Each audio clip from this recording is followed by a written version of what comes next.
Hello. I wish you doing well. Did you ask yourself before this, why do we love bad guys more than good guys?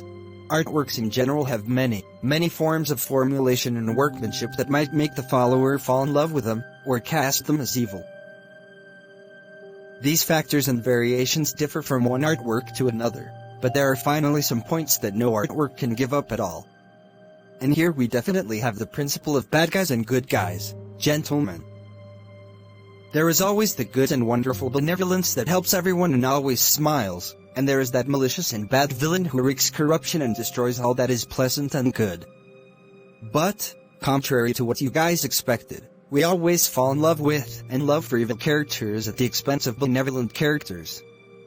There is always something hidden that attracts us to them without the other contesting parties of the plot. Today we will learn about some of the reasons why many of us love bad guys more than good guys, that is, in a healthier sense.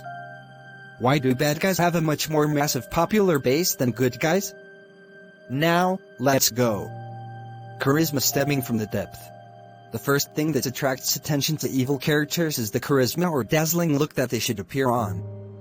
Especially on their first appearance of events.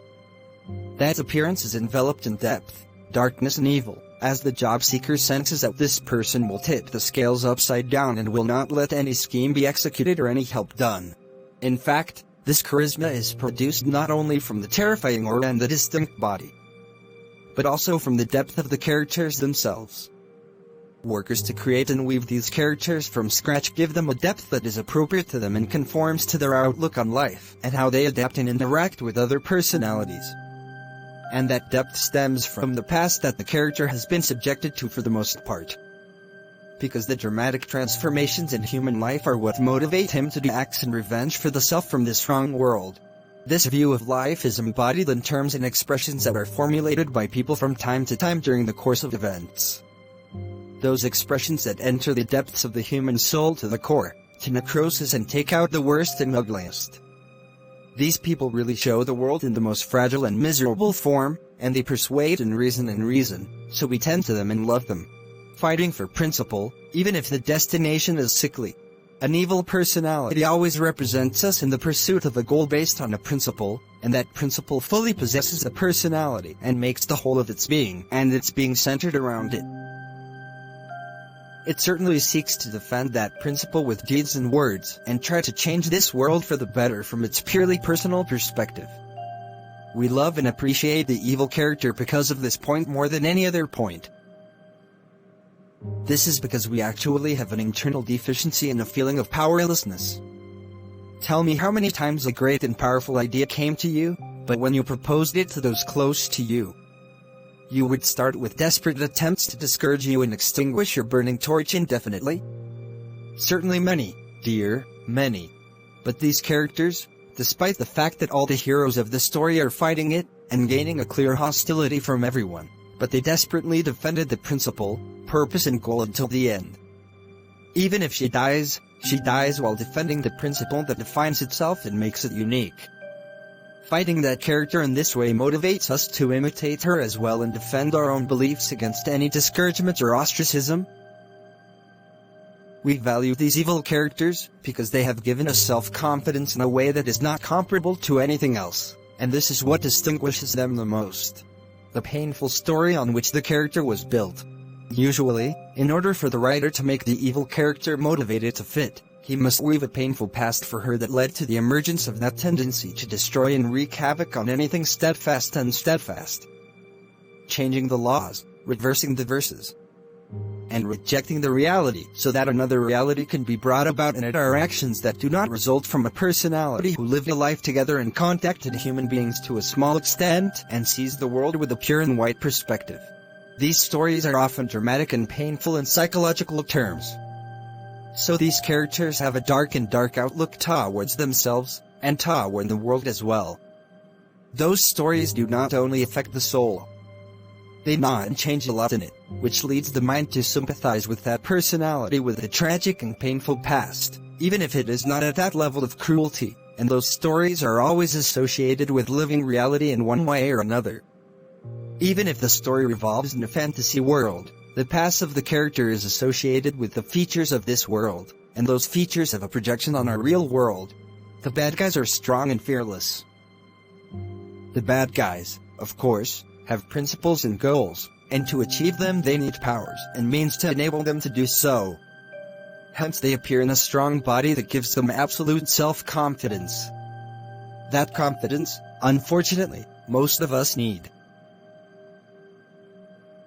Even if we see that behind masks and masks, fear, tremble and terrify, aspire and fail in the end. After that failure, we surrender to reality and give in to it, fully convinced that this is the end. Psychoanalyst Sigmund Freud says that mankind by nature seeks to get what it wants when it wants, that is, we create bad people but society deters us.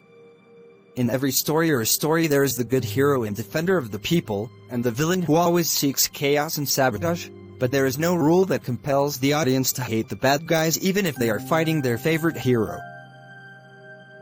As the cinema progressed, the interest seemed evident in developing the characters and giving them an identity to bring them closer to the audience, for every evil person has his own story and problems, which causes the audience to sympathize with him.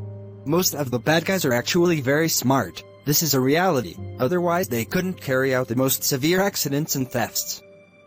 In Batman, the Joker was the evil person, and in Vendetta, the person who wore the mask was criminals in the eyes of the law, using his hand for change, committing crimes. He was killed for revenge on the tyrants. They were all evil, but you sympathized with them, do not deny that. The formation of the characters that appeared on the screen attracted you. Bandit, the person wearing the mask, was fair, but in his own way for private, where he was a different fighter, revolutionary, free and inside, rejecting justice and oppression. And raises the principles of justice and equality, and this impressive viewers. Therefore, they were attracted and sympathetic. There is another aspect that attracts viewers to the bad guys in the works, as the personal composition of them always has punches that stick to them, such as the walk, or the actions of the criminal, and perhaps some immortal phrases for them. All of which attract the audience's love for the crisis that the villain makes, and this generates sympathy inside the viewer with the character. Love generates a kind of bond that arises between viewers and the artist on the screen.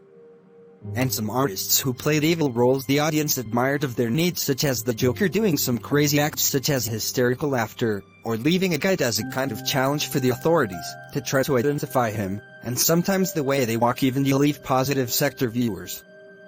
The biggest example of a lot of viewers in love with Joker in the Batman movies, which is likely theory, which asserts that a large segment of the audience would like to Matt Voskin those characters in the hearts of the audience, and grew up crammed between them.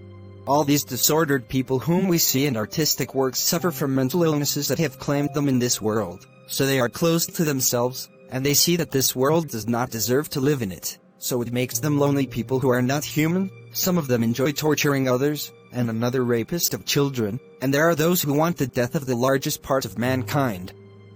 There are quotes that the audience loved and considered as indicating the reality in which we live. Perhaps it is part of their love for the bad guys, and the most prominent quote is for the Joker: "Why do I apologize for being the beast that I am now?"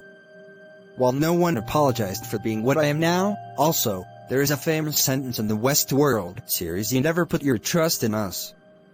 We are human beings, we will surely disappoint you." All sentences indicate a loss of confidence between them and the world, which afflicted them with mental illnesses that make them carry a desire for revenge all the time due to the tragedies they suffered from people.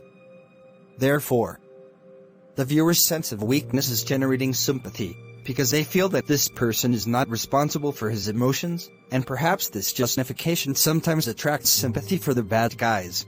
Scenario writers always consider that the state of autism that arises between the viewer and the action hero is the maximum degree of success for him. And perhaps that situation is the reason for the success of the bad guys in movies and series and the sympathy of the audience with it.